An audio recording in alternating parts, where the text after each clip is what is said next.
তো আজকে আমি আপনাদেরকে দেখাবো জাপানের স্টুডেন্টদের জন্য এইটা চাইলে সর্বনিম্ন 1 মাসের কিনা যায়, 3 মাসের কিনা যায়, আবার 6 মাসেরও কিনা যায়।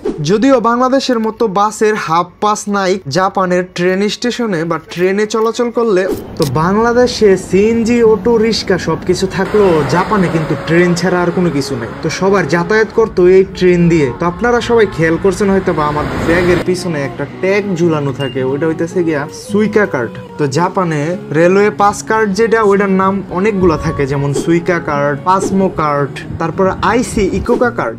আমারটা হইতেছে গিয়া সুইকা কার্ড। তো আজকে আমি আপনাদেরকে দেখাবো জাপানের স্টুডেন্টদের জন্য জাপান রেলওয়ে কতটুকু সুবিধা দেয়। নর্মালি জাপানে ট্রান্সপোর্টেশন খুবই এক্সপেন্সিভ, বিশেষ করে ট্যাক্সির ভাড়া খুবই হাই। প্রত্যেক কিলোমিটার যাইতে হইলে ট্যাক্সিতে মিনিমাম দিতে হয় 500 থেকে 600 ইয়েন। আর এই জন্য সবাই ট্রেনে যাতায়াত করে। আর যেহেতু এখানে সিএনজি, অটো রিক্সা তেমন কিছু নাই, এই জন্য সবাই ট্রেনে যাতায়াত করাটা প্রেফার করে। তো ট্রেনে যাতায়াত করলে আমরা যখন বাসা থেকে কলেজে যাই, তো আমাদের তো প্রত্যেক দিন যাইতে হয়। তো বছরে প্রায় 1-150 দিন বা 200 দিন যাইতে হয়। তো এতদিন প্রত্যেক দিন ভাড়া দেওয়াটা কি পসিবল? একদিনে আসা যাওয়ার ভাড়া যদি হয় 500 টাকা, বা 1 মাসের ভাড়া কত টাকা হয়? 1 মাসের ভাড়া চলে আসে 15,000 টাকা। কিন্তু জাপান রেলওয়ে কি করছে, স্টুডেন্টদের জন্য 50% ডিসকাউন্ট দিয়ে রাখছে। তো এইটা চাইলে সর্বনিম্ন 1 মাসের কিনা যায়, 3 মাসের কিনা যায়, আবার 6 মাসেরও কিনা যায়, একসাথে কিনা যায়। ওইটার জন্য তোমার গাক্কু থেকে বা তোমার কলেজ থেকে একটা পেপার আনতে হইব, যেটার নাম হইল গিয়ে সেটা সুগাক্কু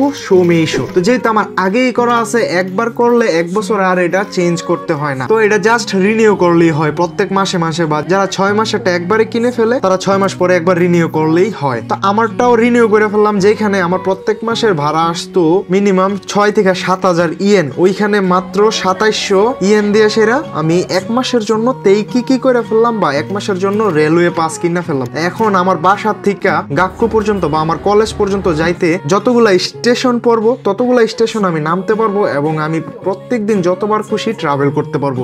যদিও বাংলাদেশের মতো বাসের হাফ পাস নাই, কিন্তু জাপানের ট্রেন স্টেশনে বা ট্রেনে চলাচল করলে অবশ্যই স্টুডেন্ট হইলে 50% ডিসকাউন্ট পাওয়া যাবেন। ওইটার জন্য কোনো চিন্তাই করতে হইব না।